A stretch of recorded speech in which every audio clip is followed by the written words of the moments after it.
So last time हम Boolean algebra और logic gates और बूलियन अलजेब्रा को डिस्कस कर रहे थे।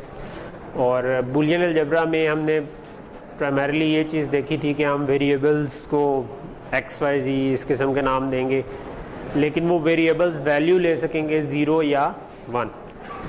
और दूसरा हमने ये कहा था कि हम एंड ऑपरेशन को मल्टीप्लिकेशन से रिप्रेजेंट करेंगे और ऑपरेशन को प्लस के साइन से रिप्रेजेंट करेंगे। नॉट करना होगा तो हम बार ले लेंगे, ठीक है, ये चीज़ की। और उसके बाद हमने कहा कि अच्छा ये तो बेसिक एक कोई भी सर्किट हो उसको एक्सप्रेशन की फॉर्म में लिखने का हमने तरीका बना लिया, ठीक है। अब क्वेश्चन ये है कि उसको फर्दर इम्प्रूव कैसे सॉल्व किया कैसे जा सकता है, छोटा कैसे किया जा सकता है। उसके लिए हमने बूलियन अलजेब्रा की कुछ आइडेंटिटीज़ पढ़ी और जिनको यूज़ करते हुए हम इक्वेशन को या किसी एक्सप्रेशन को सॉल्व कर सकते हैं, सिंप्लीफाई कर सकते हैं, ठीक है। आखिरी चीज़ जो हम पढ़ रहे थे वो थी डुअलिटी। डुअलिटी ये थी कि अगर एक बूलियन इक्वेशन गिवन है हमें और हमें पता है कि वो इक्वेशन ट्रू है, तो अगर हम उसका डुअल लें तो जो नई इक्वेशन बनती है वो भी ट्रू होती है। अब क्वेश्चन ये कि डुअल क्या है। डुअल हमने डिफाइन किया था कि अगर आप उस इक्वेशन के वंस को 0 से रिप्लेस कर दें, जीरोस को 1 से रिप्लेस कर दें, प्लस को मल्टीप्लिकेशन बना दें, मल्टीप्लिकेशन को प्लस बना दें, तो जो चीज़ बनेगी वो डुअल है। तो इसकी हमने फिर एग्जांपल्स देखी, ये बहुत सारे लॉज हमने बनाए। प्रॉबेबली हम डिमॉर्गन्स लॉ तक हमने ये सारे चीज़ें देख ली थी। सो हमारा इनिशियल आइडेंटिटी जो हमने पढ़ी थी कि भाई किसी भी एक्स के साथ अगर मैं 0 को और करूं तो एक्स ही आ जाएगा, क्योंकि 0 के साथ और करेंगे तो एक्स अगर 0 है तब 0 ही आगे जाएगा, 1 है तो 1 ही आगे जाएगा। तो इसका अंदर 0 से और करने से कोई फर्क नहीं। इसका डुअल लिया तो हमारे पास आ गया कि 1 के साथ एंड कर दें किसी चीज़ को तो उसको कोई फर्क नहीं पड़ता, ठीक है। सो इसी तरह हमने बेसिकली किया क्या था कि 0 को 1 से रिप्लेस कर दिया, प्लस को डॉट से रिप्लेस कर दी, तो ये नई हमारे पास एंटिटी आ गई, ठीक है। इन सारे रूल्स में ये वाला जो रूल था ये मैंने आपको कहा था कि ये क्योंकि आगे यूज़ होना है तो ये आपको जहन में रखना चाहिए। और ये थोड़ा सा काउंटर इंट्यूटिव है, यानी कि नॉर्मल अलजेब्रा में ये वाला रूल नहीं चलता लेकिन बूलियन अलजेब्रा में चलता है। ये वाला रूल बूलियन अलजेब्रा में नॉर्मल अलजेब्रा में भी था कि मल्टीप्लिकेशन जो है वो एडिशन के ऊपर डिस्ट्रीब्यूट हो जाती है, यानी कि अगर कोई नंबर ऐड हो रहे हैं और आप उसके साथ एक और नंबर मल्टीप्लाई करते हैं तो वो पहले इससे मल्टीप्लाई हो जाएगा फिर इससे मल्टीप्लाई हो जाएगा, यानी कि x पहले y से मल्टीप्लाई हो जाएगा फिर x z से मल्टीप्लाई हो जाएगा। ये तो हमें पता है।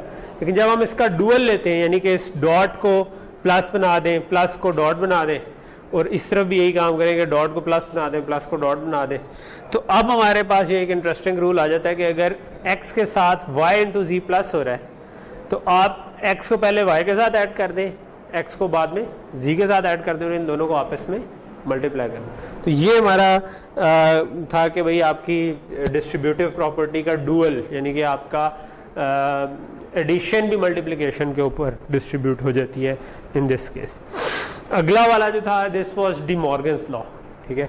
डी मॉर्गन्स लॉ हमने कहा था कि अगर मेरे पास जो लेफ्ट साइड वाला है ये नॉर गेट है, ठीक है, तो हमने कहा था कि ये जो बड़ी वाली बार है इट रिप्रेजेंट्स के एंड पे नॉट हो रहा है, ठीक है। सो ये और के एंड पे नॉट हो रहा है, और छोटी वाली बार का मतलब है इनपुट पे नॉट हो रहा है, यानी कि हर वेरिएबल को आप बार करके आगे करें, ठीक है।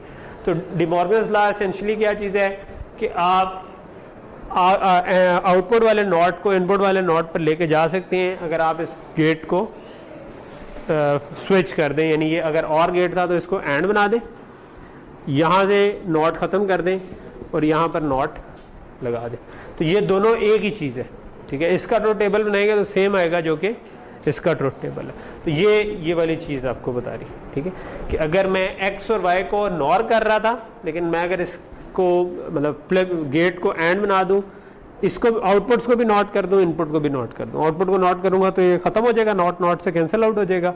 इनपुट को नॉट कर दिया तो यहाँ पर नॉट्स आ जाएंगे, ठीक है। सो ये आपका डी मॉर्गन्स लॉ था। जब इसका डुअल लिया तो वो आपको इसके ऑपोजिट बात कर रहा है। डुअल ये कह रहा है कि अगर आपके पास नैंड गेट है, ठीक है, ठीक है, तो ये चीज इसमें भी ट्रू है, यानी कि डुअल आपको ये बता रहा है कि आप इस आउटपुट वाले बार को इनपुट वाले बार पर ला सकते हैं, यानी दोनों तरफ नॉट कर दें, गेट चेंज कर दें, सो यहाँ पर नॉट खत्म हो जाएगा, इनपुट के ऊपर नॉट्स आ जाएगा, ठीक है। तो ये this is called D Morgan's law. बात समझ आई कि नहीं आई? कंफ्यूज हो गए? नहीं आई? अच्छा, सो क्या कह रहे हैं, ये आउटपुट वाली बार इनपुट वाली बार्स पे जा सकती है, मतलब आप अगर उसको छोड़ दें, यहाँ पर अगर आप पढ़ें तो x plus y whole bar को आप x बार y बार की फॉर्म में लिख सकते हैं, but you have to change plus into dot, ठीक है। इधर अगर डॉट की फॉर्म में लिखा हुआ है तो you have to change into plus, ठीक है। तो ये बूलियन फॉर्म में डी मॉर्गन्स लॉ है। मैं चाहता हूँ कि आपके इसकी साथ डेवलप हो एक इंट्यूटिव सेंस के गेट्स पे क्या हो रहा है, ठीक है। तो आप गेट्स पे अगर मैं इसको जनरलाइज करूँ तो आप कभी भी ये कर सकते हैं कि एक गेट को फ्लिप कर दें, यानी फ्लिप मीन्स कि अगर एंड है तो और बना दें, और है तो एंड बना दें, और उसकी आउटपुट को भी नॉट कर दें, इनपुट को भी नॉट कर दें, ठीक है। तो आउटपुट पे नॉट कैंसिल आउट हो जाएगा, इनपुट पे नॉट्स आ जाएंगे, ठीक है। ये अभी हम आगे भी पढ़ेंगे, तो ये अगर थोड़ा सा कंफ्यूजिंग है तो I just cover it again, ठीक है। इसी तरह हमारा ये वाली सिंप्लीफिकेशन वाला रूल था, ठीक है। ये हमारा ये एब्जॉर्प्शन वाला रूल था कि अगर x प्लस एक्स वाई करें तो x आता है, ठीक है। ये हमने ये जो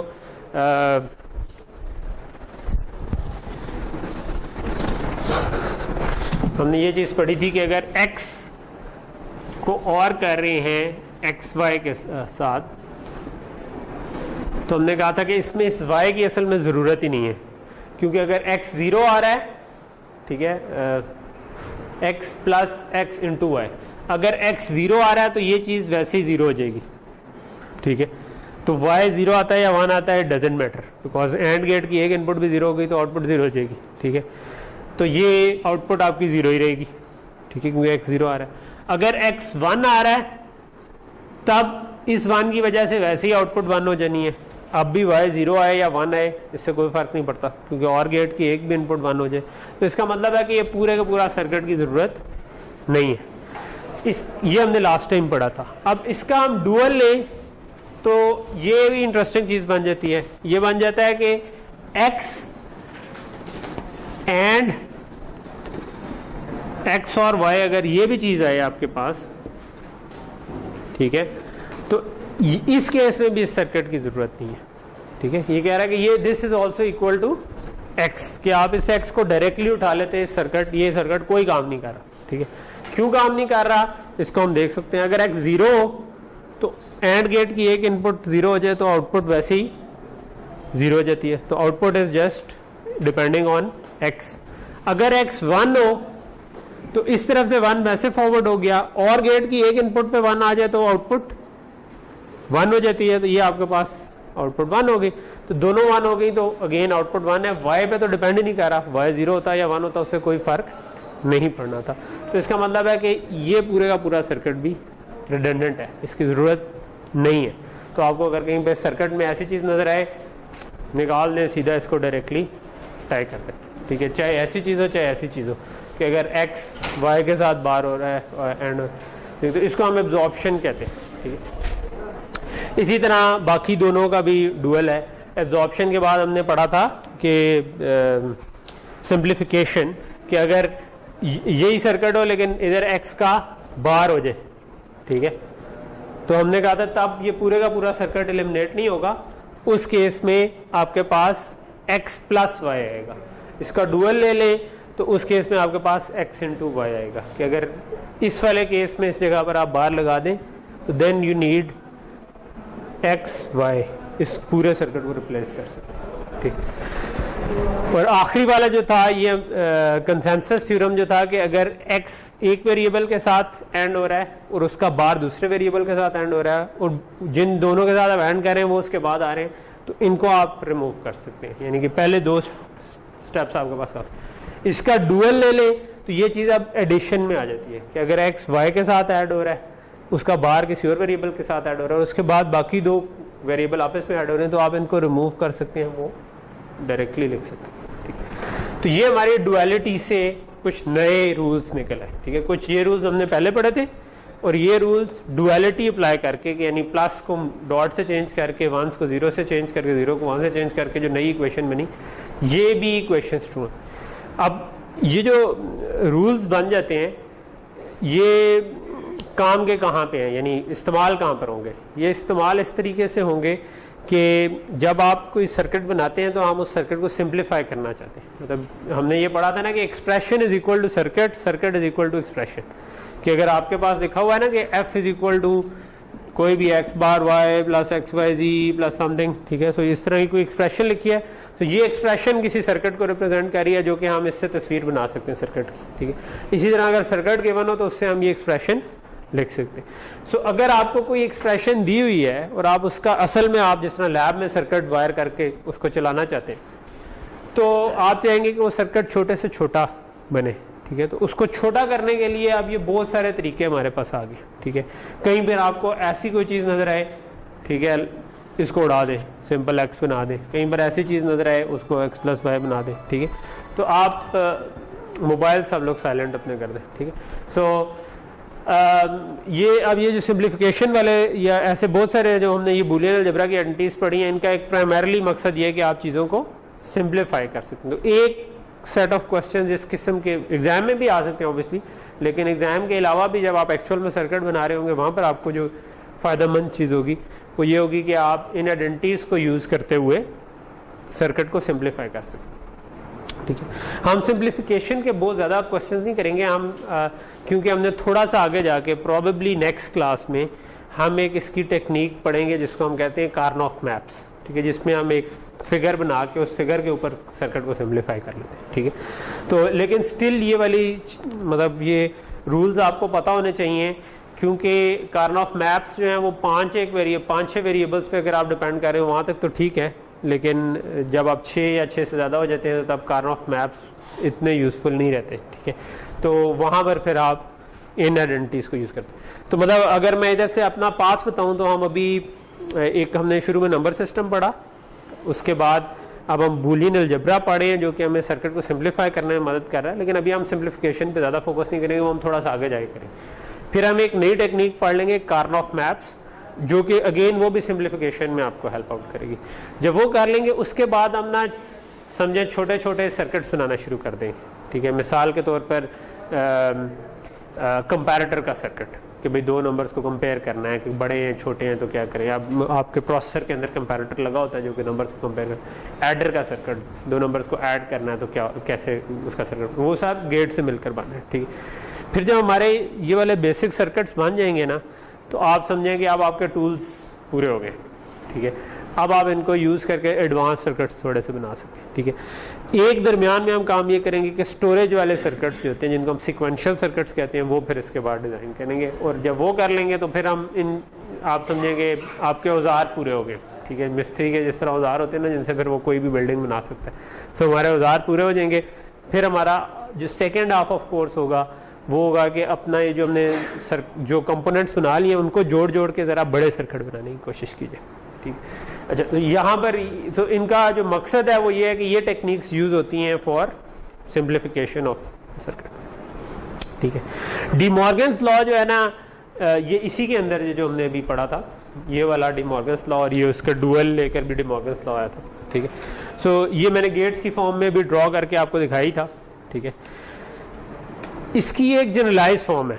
जनरलाइज फॉर्म ये है, अगर आप इधर भी गौर करें तो this is equal to this thing. तो इसमें हमने क्या किया है, गेट को चेंज किया, आउटपुट को भी नॉट कर दिया, इनपुट को भी नॉट कर दिया, ठीक है। इनपुट को नॉट किया तो इधर नॉट आ गया, आउटपुट पे नॉट किया तो ये भी नॉट पहले से एग्जिस्ट करता था, दो दफा नॉट आ गया, दो दफा नॉट आपस में कैंसिल आउट हो जाते, ठीक है। इसी तरह अगर नॉर था तो इसमें भी यही हमने किया कि इनपुट को भी नॉट कर दिया, आउटपुट को भी नॉट किया, दो दफा नॉट एक दूसरे से कैंसिल आउट हो गया तो नॉट खत्म हो गया, ठीक है। तो इसकी जनरलाइज फॉर्म ये है कि कोई भी आपको मतलब एक्सप्रेशन गिवन हो उसके तमाम वेरिएबल्स को नोट कर दे, ठीक है। तमाम वेरिएबल्स को नोट करने का मतलब है आप इनपुट को नोट करें, ठीक है।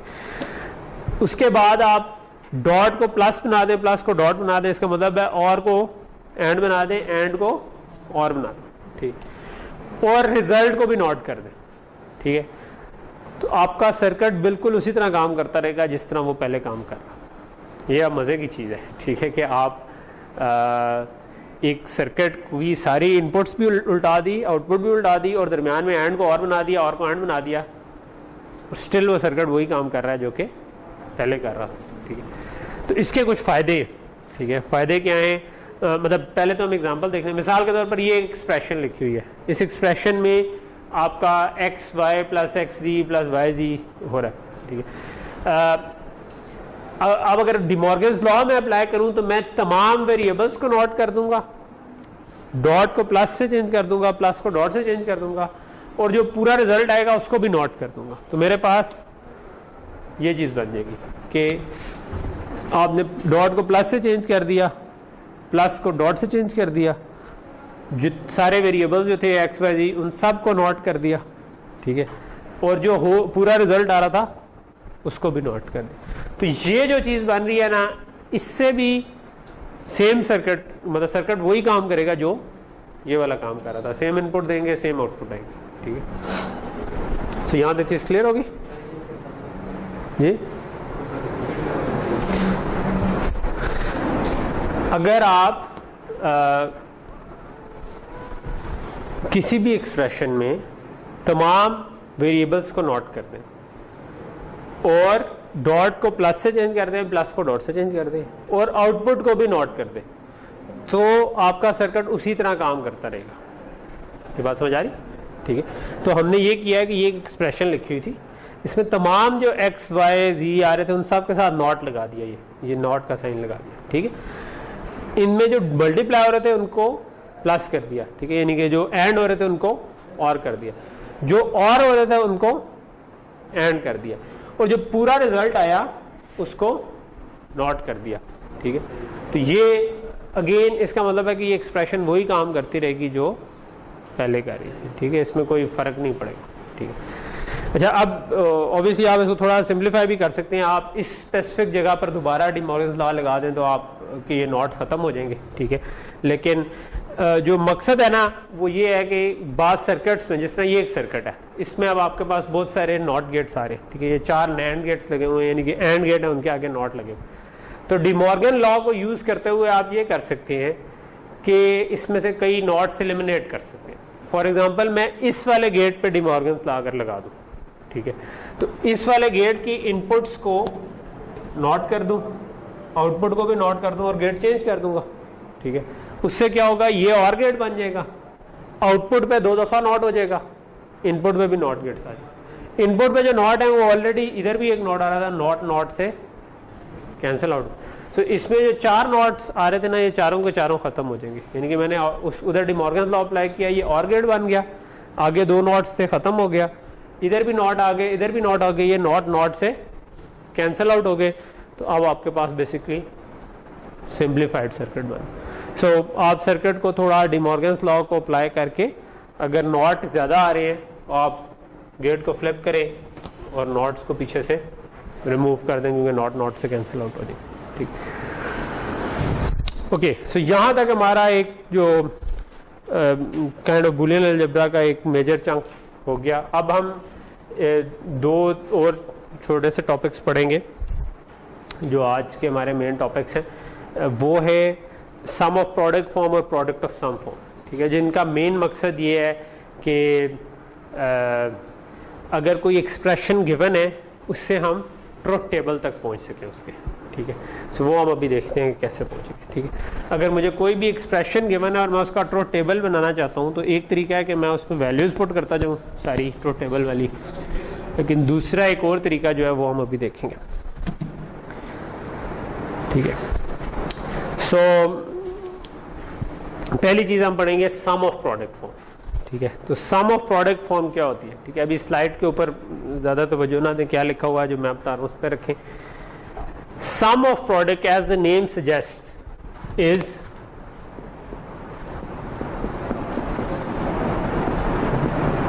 ठीक है, आपकी प्रोडक्ट टर्म कहलाती है जिसमें चीजें आपस में मल्टीप्लाई हो रही, ठीक है। और सम ऑफ प्रोडक्ट्स का मतलब है कि अगर प्रोडक्ट्स टर्म्स आपस में ऐड हो रही। फॉर एग्जाम्पल, ये आपके पास एक एक्सप्रेशन लिखी हुई है ए बार बी प्लस ए सी, ठीक है। अब इसमें जो 2 चीजें ऐड हो रही हैं, ठीक है, तो इट्स अ सम। और किस चीज का सम है, प्रोडक्ट्स का, ये आपस में क्योंकि मल्टीप्लाई हो रहे हैं तो ये प्रोडक्ट्स हैं, तो this is in sum of products form, ठीक है। अगर इस तरह से एक्सप्रेशन लिखी हुई है जिसमें चीज़ें बस आपस में मल्टीप्लाई हो रही थी और जो चीज़ें मल्टीप्लाई हो रही थी वो आपस में ऐड हो रही हैं, तो this is called sum of products form. यहाँ तक चीज़ क्लियर है? कोई मतलब मुश्किल तो नहीं? तो ये simple sum of products form आ गया, ठीक है। अच्छा, हमारे एक और इंटरेस्ट की फॉर्म होती है standard sum of products form, कि हम इसको स्टैंडर्ड फॉर्म में लिखें, ठीक है। स्टैंडर्ड फॉर्म में और simple sum of products form में फ़र्क ये होता है कि इसके अंदर अगर कोई वेरिएबल मिसिंग नहीं है, ठीक है, अगर हर प्रोडक्ट टर्म में सारे वेरिएबल आ रहे हैं तो हम कहते हैं कि ये standard sum of product form. For example इस केस में हमारे पास कितने वेरिएबल्स हैं? ओवरऑल 3 वेरिएबल हैं, ए बी और सी। लेकिन इस प्रोडक्ट टर्म में कितने वेरिएबल हैं? 2। इसका मतलब एक मिसिंग है, सी इसके अंदर कोई नहीं है, इसके अंदर बी मिसिंग है।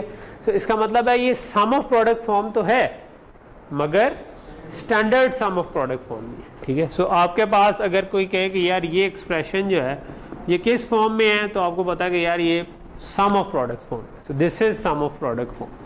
लेकिन ये standard sum of product form, standard का लफ्ज भी यूज करेंगे हम, कैनोनिकल का लफ्ज भी यूज करेंगे। कैनोनिकल या स्टैंडर्ड का एक ही मतलब है, ठीक है। सो अगर आपको स्टैंडर्ड का हो या कैनोनिकल का हो तो आपको उसमें डिफरेंशिएट नहीं करना, उसका एक ही मतलब। ओके, सो नेक्स्ट क्वेश्चन है कि अच्छा मैं इसको स्टैंडर्ड फॉर्म में कैसे लेकर आ सकता हूँ, ठीक है। मुझे किसी तरह इसके अंदर वो मिसिंग वेरिएबल इनकॉर्पोरेट करना है, ठीक है। सो मिसाल के तौर पर इस पे मिसिंग है सी।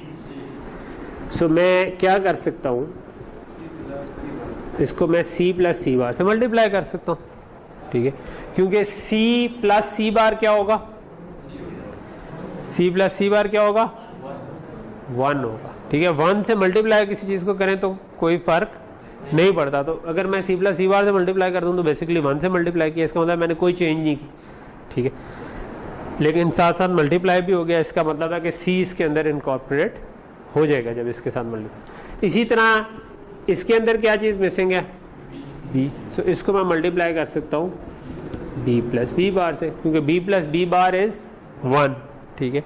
और 1 से मल्टीप्लाई करने से कोई फर्क नहीं पड़ता, तो हमने मान।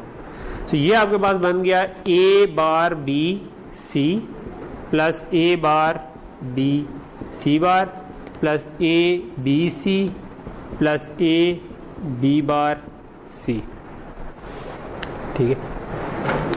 अब मैंने इसको तरतीब थोड़ी सी बाद में लिख दिया, बी पहले लिख दिया, ठीक है। ए सी बी की बजाय ए बी सी लिख दिया, ठीक है। तो ये तरतीब में रखें तो ज़्यादा अच्छा है, अगर आप ना भी रखें तो it doesn't matter that much, वो मतलब आखिर में आके तरतीब में कर लें जब भी आप ये फॉर्म। तो अब यानी कि ये this is equal to this thing, क्योंकि मैंने इसमें कोई चेंज नहीं की, मैंने सिर्फ इसको 1 से मल्टीप्लाई किया और फिर इसको एक्सपैंड कर दिया, तो ये वही काम करेगा जो ये वाला सर्किट काम करता है, ठीक है।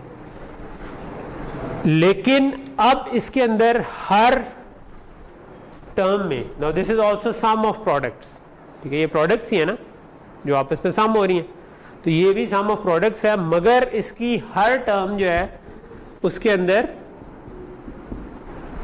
सारे वेरिएबल्स आ रहे, ठीक है।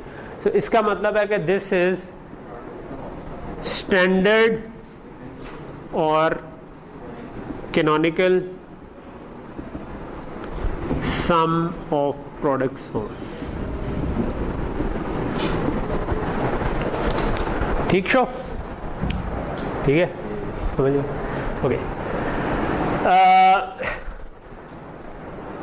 ये जो हर टर्म है जिसमें सारे के सारे वेरिएबल्स आ रहे हो, इनको हम कहते हैं मिन टर्म्स, ठीक है। एक इनका नाम है मिन टर्म, ठीक है। ये भी मिन टर्म है, ये भी मिन टर्म है, ये भी मिन टर्म है, ये भी मिन, यानी कि हर एक मिन टर्म है, ठीक है। इसको हम मिन टर्म, इनका एक नाम, ठीक। So that's pretty much it, जो कि स्लाइड के ऊपर लिखा हुआ है, जो कि मैंने आपको करके समझा दिया एक तरह से, ठीक है। कि simple sum of product form क्या है कि प्रोडक्ट्स हैं जो आपस में ऐड हो रही हैं। स्टैंडर्ड सम ऑफ प्रोडक्ट्स क्या है कि जो प्रोडक्ट्स ऐड हो रही हैं वो सब की सब मिन टर्म्स हैं, यानी कि उनके अंदर सारे के सारे लिटरल्स आ रहे हैं, वेरिएबल्स आ रहे हैं सारे के सारे, ठीक। सो यही बेसिकली दिल। अच्छा, एक और चीज़ आपको इधर नज़र आ रही होगी, बी क्यूब या बी4 या बी एन, ठीक है। सो ये लास्ट टाइम भी मैंने डिस्कस किया था एक स्पेस का कॉन्सेप्ट कि बेसिकली कितने वेरिएबल्स आ रहे हैं, ठीक है। तो आप इसको सिंपल ये समझें कि आपके कितने वेरिएबल्स यूज हो रहे हैं, ठीक है। सो मिसाल के तौर पर इस केस में 3 वेरिएबल्स हैं, सो ये बी क्यूब के अंदर standard sum of products form, ठीक है। हो सकता है कि आपके वेरिएबल 4 होते हैं, मिसाल के तौर पर ए बी सी के अलावा डी भी होता, लेकिन वो इधर नहीं आ रहा अभी, ठीक है। तो अगर ये B4 में मैंने कहना होता तो ये standard sum of products form नहीं है, क्योंकि फिर इसमें D मिसिंग है, फिर मुझे हर एक टर्म में D भी किसी तरह इनकॉर्पोरेट करना है, ठीक है, ताकि वो standard sum of product form बन सके, ठीक है। यहाँ तक चीज क्लियर होगी?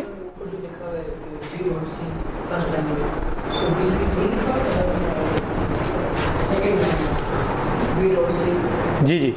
अ product literal is called a product term, ठीक है। ये प्रोडक्ट टर्म है, ठीक है। हाँ, B3 में भी प्रोडक्ट टर्म है। प्रोडक्ट टर्म नहीं, B3 में भी प्रोडक्ट टर्म तो है ना। प्रोडक्ट टर्म का मतलब है एक दूसरे से मल्टीप्लाई हो रही हैं चीजें, ठीक है। प्रोडक्ट टर्म का मतलब है कि कोई दो चीजें आपस में मल्टीप्लाई हो रही हैं, ठीक है। प्रोडक्ट किसको कहते हैं? मल्टीप्लाई करने को, दो है, ठीक जी। क्यों? मैं कहता हूँ B4 भी आ रहा हो तो प्रोडक्ट टर्म है। प्रोडक्ट टर्म का मतलब ये नहीं है कि वो मिन टर्म का मतलब है कि ये 2 वेरिएबल्स वाली होनी चाहिए। This is a product term in any B, ठीक है। B20 हो बेशक, ठीक है, लेकिन ये प्रोडक्ट टर्म है, ठीक है, क्योंकि मल्टीप्लाई हो रही है, ठीक है। लेकिन ये बी क्यूब में मिन टर्म नहीं है। मिन टर्म किसको कहते हैं? मिन टर्म उसको कहते हैं ऐसी प्रोडक्ट टर्म जिसमें सारे वेरिएबल्स आ रहे हो, ठीक है। So now this is not a min term in B cube, लेकिन ये लाइन जो है ये this is for product terms, ठीक है। अगली इस लाइन में आ जाए ना मिन टर्म पे, ठीक है। इसमें लिखा हुआ है ए bar B C is a min term in B cube but not in B4, क्योंकि 3 वेरिएबल हैं। तो B4 में यानी कि अगर आप 4 वेरिएबल होते, डी भी चाहिए होता आपको, तो उसमें ये मिन टर्म नहीं है, ठीक है। लेकिन अगर B3 है, 3 वेरिएबल ए बी सी चाहिए थे, तो उसमें ये मिन टर्म है क्योंकि सारे वेरिएबल आ रहे हैं, ठीक है। सो ये इसलिए वो ठीक लिखा हुआ है, इट्स नॉट, वो गलत नहीं है, ठीक जी। पावर नहीं है ये। B3 का मतलब है कि ये 3 डायमेंशनल स्पेस है। ये मैं लास्ट टाइम आपको थोड़ा सा बताया था ना कि आप कहते हो कि अगर एक वेरिएबल है तो आपका x एक्सेस बन गया, दूसरा है तो y एक्सेस बन गया, तीसरा है तो एक z एक्सेस बन गया, जो आप समझो बाहर की तरफ, या हम ड्रॉ इस तरह करते हैं, ठीक है जी। इसका वेरिएबल से ताल्लुक किया ना, x y और z अगर 3 वेरिएबल हैं तो हम कहेंगे कि ये B क्यूब है, ठीक है। यानी 3 का मतलब है कि 3 वेरिएबल पे डिपेंड। जिस तरह अभी A B और C है, मैं x y z के बजाय कह दूंगी ये A है, ये B है, ये C है, तो ये एक स्पेस हम इसको कहते हैं ना कि स्पेस में आपके वेरिएबल बनते हैं, ठीक है। तो आप इसको फिलहाल इस तरह से समझें कि कितने वेरिएबल पे आप डिपेंड करें, ठीक है। It can be more than 3, हम 3 तक विजुअलाइज कर सकते हैं, लेकिन चौथे, पांचवें, छठे, मतलब अगर आप कह दें तो आप उस उतने वेरिएबल तो आप डाल सकते हैं ना किसी भी एक्सप्रेशन में, तो सेम रूल्स एक्सटेंड हो जाते हैं ज़्यादा वेरिएबल स्पेस।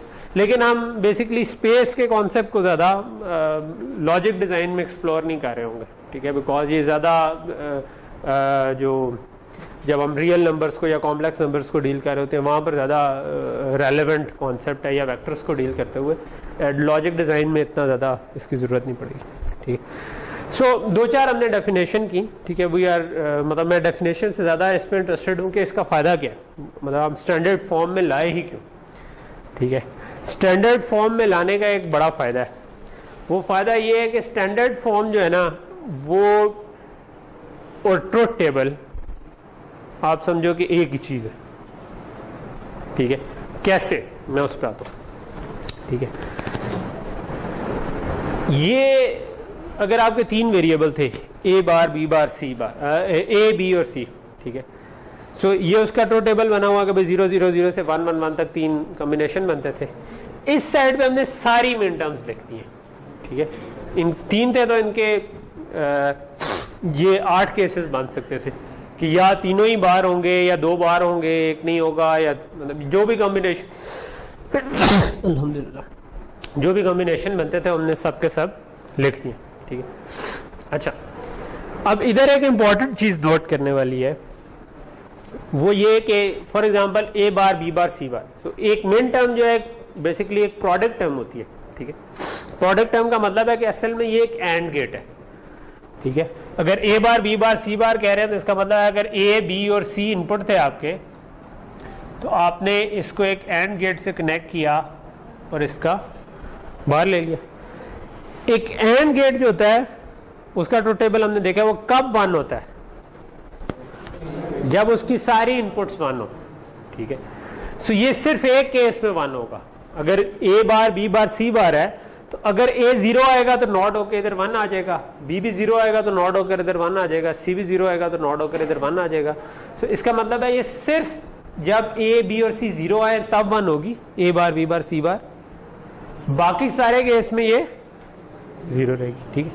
तो हर मिन टर्म एक एंड गेट है, ठीक है। अगली मिन टर्म है a bar b bar c, ये किस केस में 1 होगी, जब a भी 0 हो, b भी 0 हो और c 1 हो। जब ये होगा तो हमारे पास इस केस में सिर्फ आपके पास 1 आएगा, बाकी सारे केसेस में आपके पास 0 आ जाएगा। जब a भी 0, b भी 0, c 1 हो, ठीक है, तब 1 आया, अदरवाइज 0 आया। या कोई और उठा ले, ये किस केस में 1 होगा, जब a 1 हो, एंड गेट है ना, a 1 हो डायरेक्टली जा रहा है, b 0 होगा तो वो नॉट होके 1 हो जाएगा, और c 1 होगा तो ये उस केस में, तो 1 0 1 1 0 1 के केस में ये 1 आ रहा है, ठीक है। ये जो ठीक, तो हर मिन टर्म एक अलग-अलग एंट्री पर 1 दे रही है हमें, ठीक है। तो ये बात ज़हन नशीन होगी कि हमारे पास हर मिन टर्म एक, ये वाली मिन टर्म सिर्फ इस केस में 1 देती है, ये वाली मिन टर्म सिर्फ इस केस में 1 होगी, ये वाली मिन टर्म सिर्फ इस केस में 1 होगी, ठीक। सो अगर मुझे किसी ने लिखा हुआ है कि ये 4 मिन टर्म्स आ रही हैं मेरे पास, इस एक्सप्रेशन में ये 4 मिन टर्म्स आ रही, तो ये मुझे ये बता रहा है कि अगर तो मेरे पास इनपुट पर 0 1 1 आया तब 1 होगी। ये प्लस का मतलब क्या होता है, और गेट है, ठीक है। ये 1 और अच्छा, और किसी केस में ये 1 नहीं है, ठीक है। मिन टर्म सिर्फ एक केस में 1 है, अगर एक केस आया तो दूसरी 1 नहीं होगी, ठीक है। तो अगर आपके पास इनपुट पे 0 1 1 आया तब 1 होगी, या 0 1 0 आया तब आउटपुट 1 होगी, या 1 1 1 आया तब आउटपुट 1 होगी, या 1 0 1 आया तब आउटपुट 1 होगी।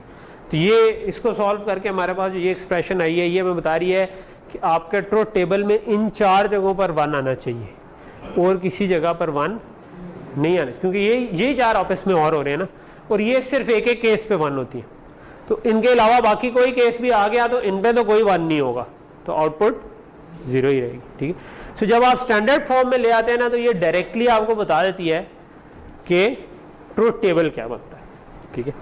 इनको हम इस तरीके से लिख लेते हैं, इनको वैसे तो मिन टर्म्स कहते हैं, लेकिन मिन टर्म्स आपने ऊपर देखा होगा कि जो 0 को कॉरेस्पॉन्ड कर रही है 0 0 0 को, उसको हम कहते हैं m0। जो 0 0 1 को कॉरेस्पॉन्ड कर रही है उसको हम कहते हैं m1, ठीक है। जो 0 1 0 को कर रही है वो m2 एंड सो ऑन, जो 1 1 1 को कर। और अगर आप इसको देखें कि जहां पर बार आ रहा है ना, a bar b bar c bar is basically m0। इसका मतलब है कि बार को अगर हम 0 ज्यूम कर लें तो 0 0 0 इज m0, 0 0 1 इज m1, तो आप डायरेक्टली इससे कॉरेस्पॉन्ड कर सकते हैं कि ये कौन सी मिन टर्म है। तो अगर मैंने इसको कहना हो तो इसमें कौन कौन सी मिन टर्म्स आ रही हैं, ये पहली वाली कौन सी मिन टर्म है, 0 1 1 विच इज m3, ठीक है। 0 1 1 क्या होता है, 3 होता है ना, सिंपल बाइनरी से डेसिमल में कन्वर्ट कर ले, ठीक है। तो ये m3 बन गया, ठीक है। m3 प्लस ये क्या है 0 1 0 m2 प्लस ये क्या है 1 1 1 which is 7, so m7 plus ये क्या है 1 0 1 विच इज m5, ठीक है। तो ये मुझे ये बता रहा है कि ट्रुथ टेबल अगर बनाना हो, ठीक है, ठीक है, और आपका ट्रुथ टेबल जो है वो 0 0 0 0 0 1 0 1 0 0 1 1 1 0 0 1 0 1 1 1 0 और 1 1 1, ठीक है। तो ये मुझको ये बता रहा है कि 3 वाली जगह पर 1 चाहिए, 2 वाली जगह पर 1 चाहिए, 7 वाली जगह पर 1 चाहिए और 5 वाली जगह पर 1 है, बाकी सारी जगहों पर 0 आ रहा है। तो बात समझ आ रही?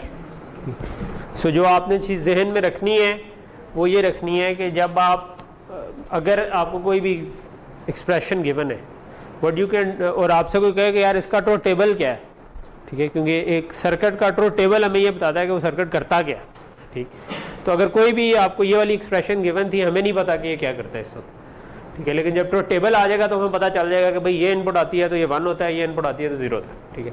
आपको कोई कहेगा यार इसका ट्रुथ टेबल बताओ, तो अब आपके पास एक आसान तरीका है कि आप उसको standard sum of product form में लिख लें, उसमें देख लें कि क्या क्या मिन टर्म्स आ रही हैं, उन वाली एंट्रीज में 1 लिख दें, बाकी एंट्रीज पे 0 लिख दें, ये आपके पास ट्रुथ टेबल आ गया। क्योंकि ये मिन टर्म्स जो है ये एंड गेट्स हैं और ये आपस में और हो रहे हैं, तो इसका मतलब है सिर्फ इन जगहों पर मुझको 1 मिलेगा, बाकी सारी जगहों पर 0 मिलेगा। से बात समझ आ गई?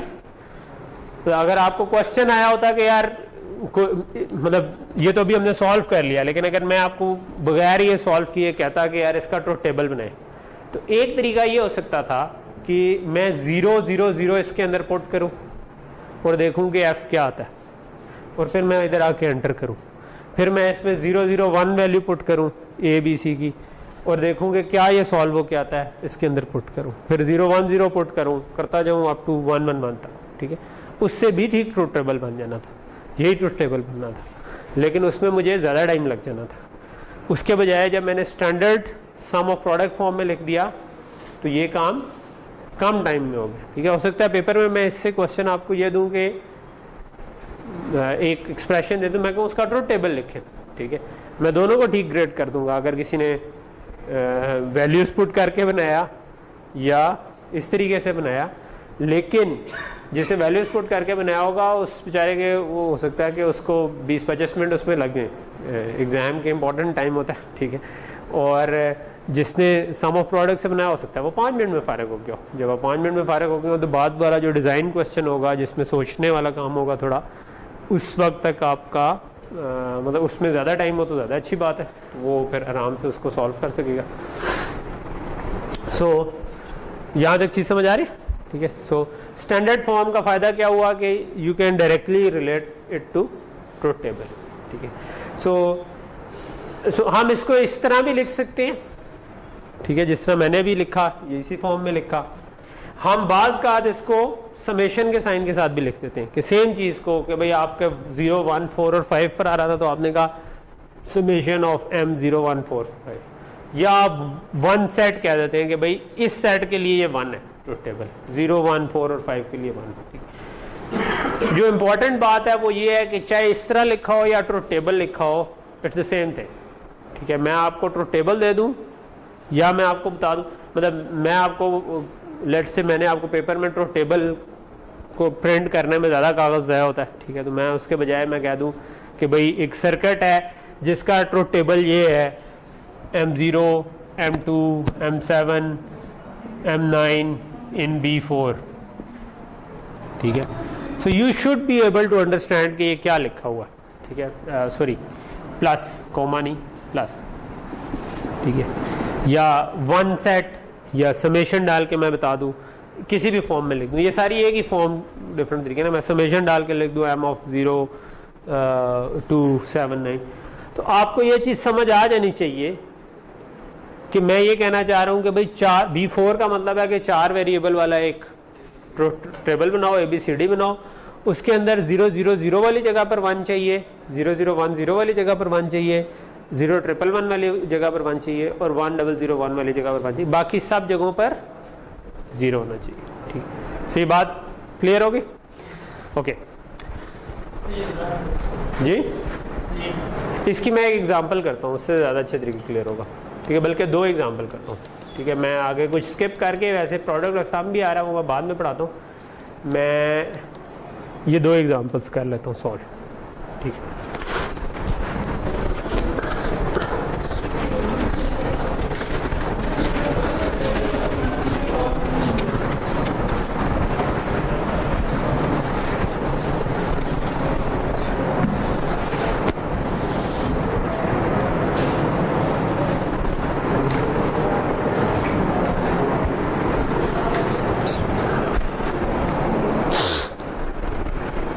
अच्छा, ये क्वेश्चन है जी कि आप स्टैंडर्ड या कैनोनिकल एसओपी फॉर्म में लिखें, ठीक है। सम ऑफ प्रोडक्ट को छोटा करके हम लिख देते हैं एसओपी, ठीक है। तो एसओपी से आपको खुद ही समझ आ जानी चाहिए कि सम ऑफ प्रोडक्ट, तो standard sum of product form में लिखना है। और 2 क्वेश्चन दिए हुए, मैं पहले नीचे वाला क्वेश्चन कर लेता हूँ क्योंकि इसमें हमें स्टैंडर्ड फॉर्म में नहीं लिखा हुआ। ये in fact product sum of product form ही नहीं है क्योंकि इसमें सारी प्रोडक्ट टर्म्स नहीं आ रही, दरमियान में ये कोर टर्म आ गई है जो कि मल्टीप्लाई हो रही है, ठीक। सो आपको कहा हुआ था A B plus B bar A bar plus C bar in B cube, ठीक है। बी क्यूब का मतलब है कि 3 वेरिएबल्स के हिसाब से ही बनाना था, ठीक है। तो इसके अंदर वैसे भी ए बी सी 3 ही वेरिएबल आ रहे हैं। अब मैं इसको अगर स्टैंडर्ड्स, अच्छा ये ध्यान में रखें, आपको अगर सम ऑफ प्रोडक्ट फॉर्म कहा गया हुआ है तो इसका ये मतलब नहीं है कि स्टैंडर्ड फॉर्म में लेके जाए। अगर आपको standard sum of product form कहा गया है तब आपने स्टैंडर्ड फॉर्म में लेकर आना है, ठीक है। तो आपको ये डिफ्रेंशिएट कर पाना चाहिए कि अगर simple sum of product form कहा गया तो बस ठीक है। जिस तरह ये जो है ये already sum of product form है, ठीक है, बस सही। इसको अगर मैं मल्टीप्लाई कर दूंगा तो ये सम ऑफ प्रोडक्ट फॉर्म बन जाएगी, ठीक है। जिस तरह अगर मैं ये लिख दूं कि ए बी और इसको इसके अंदर मल्टीप्लाई कर दूं A bar B bar plus B bar C bar, ये सम ऑफ प्रोडक्ट फॉर्म है, दैट्स इट, ठीक है। लेकिन आपको कहा ये नहीं गया कि आप सम ऑफ प्रोडक्ट फॉर्म लिखें, आपको कहा गया कि canonical sum of product form. Canonical sum of product या standard sum of product form का क्या मतलब है कि सारी एंट्रीज में पूरे वेरिएबल्स होने चाहिए, ठीक है। सो अब इधर इसके अंदर क्या मिसिंग है, सी, इसके अंदर सी, इसके अंदर ए। तो मैं ये कर सकता हूं कि इसको मल्टीप्लाई कर दूं सी प्लस सी बार से, तो ये मैंने एक दफा पहले किया हुआ है। तो अब आपको तरीका तो किसी हद तक समझ आ चुका हुआ है कि जो वेरिएबल मिसिंग है दैट प्लस उसका बार से मल्टीप्लाई कर दे, क्योंकि ये 1 के इक्वल है। तो मल्टीप्लाई करने से कोई फर्क नहीं पड़ता, 1 से मल्टीप्लाई आप कभी भी कर सकते हैं किसी चीज को। इसी तरह ए बार बी बार को भी सी प्लस सी बार से मल्टीप्लाई कर दें, और जो बी बार सी बार था उसको जो भी मिसिंग वेरिएबल है उसके साथ मल्टीप्लाई कर दें, ठीक है। और किसी का भी मोबाइल अगर साइलेंट नहीं है तो साइलेंट कर दें। होपफुली साइलेंट करना सबको आता है, ठीक है। साइलेंट नहीं करना आता, अगर नहीं आता तो ऑफ कर दें, ठीक है। ओके, सो यहां तक चीज क्लियर है। अब मैं अगर सिंपली इसको एक्सपैंड कर दूं तो मेरे पास आ जाएगा A B C plus A B C bar plus A bar B bar C plus A bar B bar C bar plus A B bar C bar, मैं तरतीब से लिख रहा हूं साथ, ठीक है, plus A bar B bar सी। मैं बगैर तरतीब के भी लिख सकता था, लेकिन अगर आपने बगैर तरतीब के लिखा हो तो आखिरी स्टेप में उनको तरतीब से कर लें, क्योंकि मिन टर्म्स में आप ट्रूथ टेबल में क्या एक्सपेक्ट करें कि ए बी सी के हिसाब से लिखे हुए हैं ना। तो अगर आप इधर किसी को 0 0 1 अज्यूम कर रहे हैं तो पहला ए होना चाहिए, दूसरा बी होना चाहिए, तीसरा सी होना चाहिए। अगर वहां पर सीक्वेंस उल्टा हो गया तो आप गलत जगह पर 1 लगा देंगे ट्रूथ टेबल। ओके, सो यहां तक चीज क्लियर हो गई। अच्छा, अब इसके अंदर कुछ रिपीट तो नहीं हो रहा, ए बार बी बार सी बार रिपीट हो रहा है, ठीक है। तो अगर कोई चीज रिपीट हो रही हो तो हमने एक चीज पढ़ी हुई है कि x plus X is equal to X, ठीक है। तो हम सिंपली इसके एक को कैंसिल आउट कर सकते हैं, ये ऑलरेडी इधर आ गया, ठीक है। अगर कोई और चीज भी रिपीट हो रही है तो अभी हमें वो पता चल जाएगी जब हम उसको मिन टर्म्स वाली फॉर्म में लिख रहे हो। तो मिन टर्म्स वाली फॉर्म में लिखना मैं चाहूंगा तो ये वाली कौन सी मिन टर्म बनती है, M7। ये क्या बनता है, क्या है ये 1 1 0 1 1 0 क्या चीज बनेगी, M6 प्लस ये क्या बनेगा 0 0 1 0 0 1 क्या होता है, वो 0 0 1 2 होता है यार, क्या हो गया। बाइनरी में 0 0 1 क्या होता है, 1 होता है यार, मतलब इससे आसान कोई सवाल होगा। M1 plus 0 0 0 is M0 plus 1 0 0 M4, ये खत्म हो गया। कोई रिपीट नहीं हो रहा था, अगर कोई रिपीट हो रहा होता तो हम उसको कैंसिल आउट कर देते हैं। तो ये हमारे पास बी क्यूब में स्टैंडर्ड फॉर्म इसकी आ गई, ठीक है। सो दिस मीन्स कि अगर इसका मैंने ट्रूथ टेबल बनाना हो तो 0 पर 1 आएगा, 1 पर 1 आएगा, 6 पर 1 आएगा, 7 पर 1 आएगा और 4 पर 1 आएगा, बाकी जगहों पर 0 आ जाएगा, ठीक है। तो ये चीज़ क्लियर हो गई, ठीक है। तो अगर आपको क्वेश्चन ये था कि भाई इसका ट्रूथ टेबल बनाए तो एक एक करके पुट करने में बहुत ज़्यादा टाइम लगना था, उसके बजाय स्टैंडर्ड फॉर्म में हमने 5-1 मिनट में पहुंच गए और हमने इसको ट्रूथ टेबल भी बना दिया, ठीक है। सो चीज़ यहाँ तक हो गई। अगली वाली एग्जांपल कर लेते हैं। हाँ लिख रहे थे, स्लाइड में ये अपलोड कर दूंगा आज इंशाल्लाह, ठीक है। ओके अगली एग्जांपल है, ये इंटरेस्टिंग है, ये इस लिहाज से इंटरेस्टिंग है, बातें नहीं इन बातें मकवा, पश्तो नहीं आती मुझे लेकिन 2-3 लफ्ज आते हैं मुझे, ठीक है। सो ध्यान से मेरे साथ बोलना, एक दूसरे के साथ बोलना, अगर मैं करीब से गुजरूँ हो सकता है कि जो बोल रहे हो मुझे समझ आ जाए, ठीक। ओके सो ये क्वेश्चन इस लिहाज से इंटरेस्टिंग है कि इसमें वेरिएबल कितने हैं, ए बी और सी, असल में 3 थे, लेकिन आपको कहा है कि मुझे B4 के हिसाब से स्टैंडर्ड फॉर्म मिलाओ। इसका मतलब है एक डी वेरिएबल है जो कि इसके अंदर अभी नहीं आ रहा और हमने हर मिन टर्म के अंदर वो डी वेरिएबल डाला है हमें, यानी कि ये 3 वेरिएबल वाला ट्रूथ टेबल नहीं चाहिए बल्कि 4 वेरिएबल वाला ट्रूथ टेबल इवेंचुअली चाहिए, ठीक है। सो ठीक है करते हैं इसको सॉल्व। सो इसके अंदर क्या मिसिंग है, सी भी मिसिंग है, डी भी मिसिंग है। सो मैं फर्स्ट स्टेप में सी प्लस सी बार से पहले मल्टीप्लाई कर लेता हूँ, डी को बाद में सॉल्व करें, ठीक है। इसमें क्या मिसिंग है, ए भी मिसिंग है और डी भी मिसिंग है, ठीक है। तो पहले हम 3 वाला तो बनाए ना, उसके बाद 4 वाले पे आते हैं। तो ये मेरे पास बन गया A bar B bar C plus A bar B bar C bar plus A B C plus A bar B C, ठीक है। अब इसके अंदर सारों के अंदर क्या मिसिंग है, डी मिसिंग है। सो मैं डी प्लस डी बार के साथ इन सब को मल्टीप्लाई कर देता हूं, मैं दोबारा नहीं लिख रहा लेकिन मैं एक्चुअली इन सब को मल्टीप्लाई कर देता हूं, ठीक है।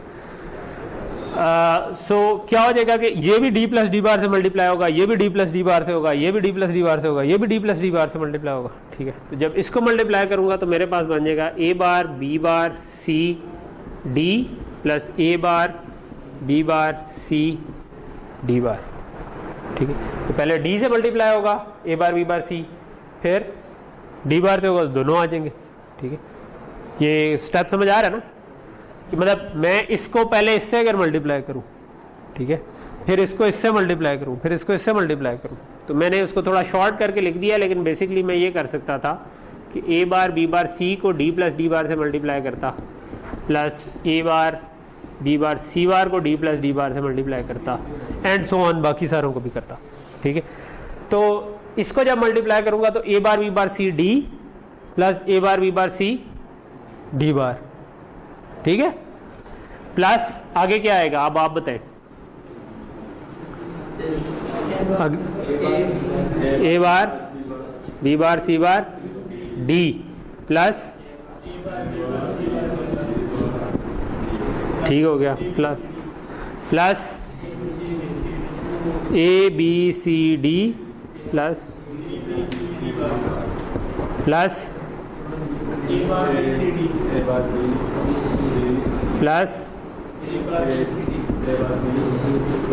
डी बार, ठीक है। तो ये अब हमारे पास standard sum of product form आ गई, सारे वेरिएबल इसके अंदर आ रहे हैं, ठीक है। हो सकता है इसके अंदर भी कुछ रिपीट हो रहा हो, लेकिन रिपीट को हम कैंसिल आउट कर देते हैं, हम इसको समेशन की फॉर्म में लिख लेते। चलो मैं इसको कर देता हूँ समेशन की फॉर्म में लिख देता हूँ, समेशन ऑफ एम, ये क्या चीज़ है, 0011,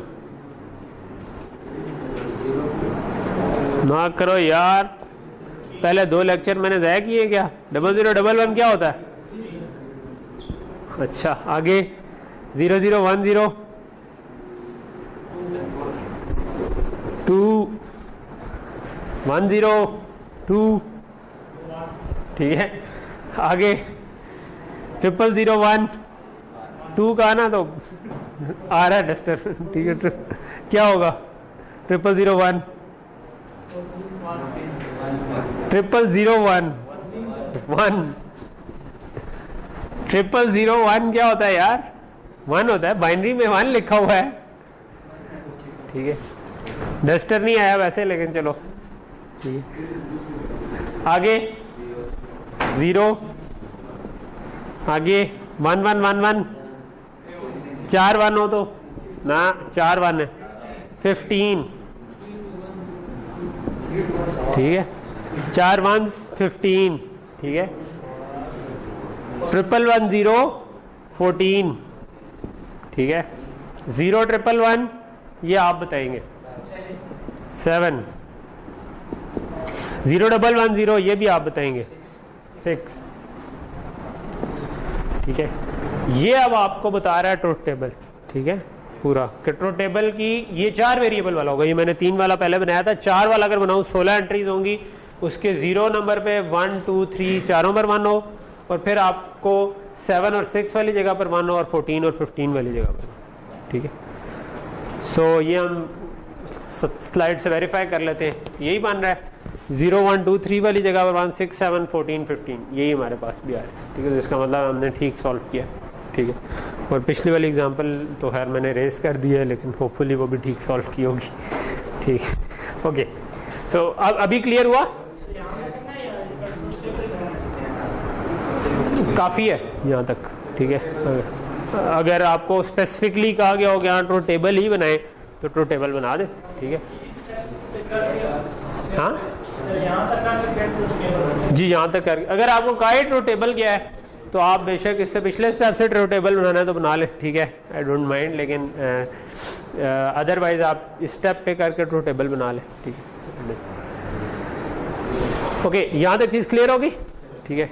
सो ये हमने एक तरह वाली फॉर्म पढ़ ली जिसको हम कहते हैं standard sum of product form, और जो हमें फ़ायदा क्या दे रही है कि हम क्विकली ट्रुथ टेबल तक पहुंच रहे हैं। यानी कि एक सर्किट गिवन था, हमें ये सर्किट बताया था, हमें इसका ट्रुथ टेबल नहीं पता था, हमने इसको 5-6 स्टेप किए, सीधा हमें पता चल गया ट्रुथ टेबल इसका क्या बनेगा, ठीक है।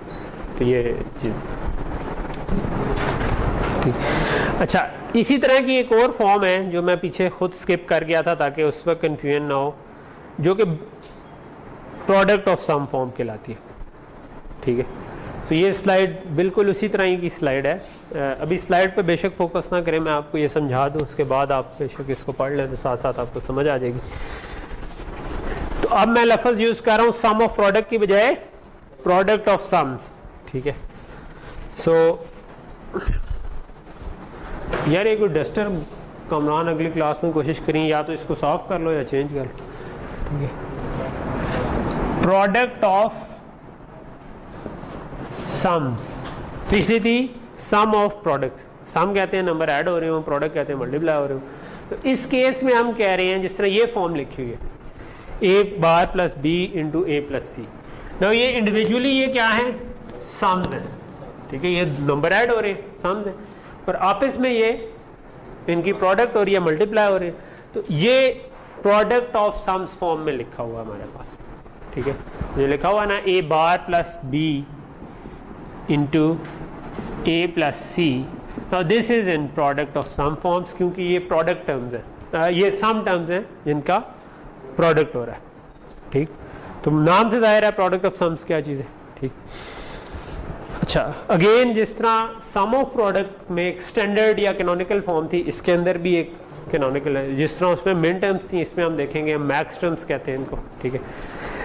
उस पर हम अभी आते हैं, ठीक है। स्टैंडर्ड फॉर्म में अगर लाना हो तो उसके लिए इसमें भी वही चीज़ है कि उसमें ताकि हर प्रोडक्ट टर्म में सारे वेरिएबल आने चाहिए, प्रोडक्ट ऑफ सम फॉर्म में हर सम टर्म के अंदर सारे वेरिएबल आने चाहिए। सो इसमें ये सम टर्म है, टोटल वेरिएबल इसमें कितने हैं, 3, ठीक है। सो अगर बी क्यूब में मैं इसको देख रहा हूँ तो ये प्रोडक्ट ऑफ सम फॉर्म तो है, लेकिन स्टैंडर्ड नहीं है, क्योंकि इसके अंदर भी 2 वेरिएबल आ रहे हैं, इसके अंदर भी 2। इसमें क्या मिसिंग है, सी, इसमें क्या मिसिंग है, बी। तो अब हमें किसी तरह वो वाले वेरिएबल इसके अंदर इनकॉर्पोरेट करना, ठीक है। यहाँ पर हमारा इसका मैं इसको भी मैं ले आता हूँ sum of product of sum standard form में। तो हम क्या कर सकते हैं, हम ये कर सकते हैं प्लस सी इंटू सी बार, जो मिसिंग वेरिएबल है मैं सी इंटू सी बार उसमें ऐड कर दूँ, ठीक है। सी इंटू सी बार क्या होगा, नहीं, सी इंटू सी बार क्या होगा, 0। किसी चीज़ को अपने बाहर से एंड कर दें तो उनमें से एक 0 हो जाएगा और एंड होकर रिजल्ट 0 आ जाएगा, ठीक है।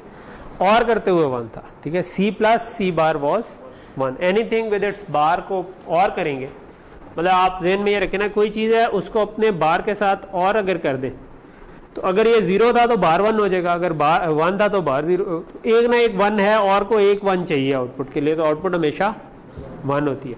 लेकिन अगर मैं एंड कर रहा हूं तो अब ये 1 है तो ये 0 हो जाएगा, ये 0 है तो ये 1 हो जाएगा, तो एक ना एक 0 है, तो इसका मतलब एंड की आउटपुट 0 आ जाती है, ठीक है।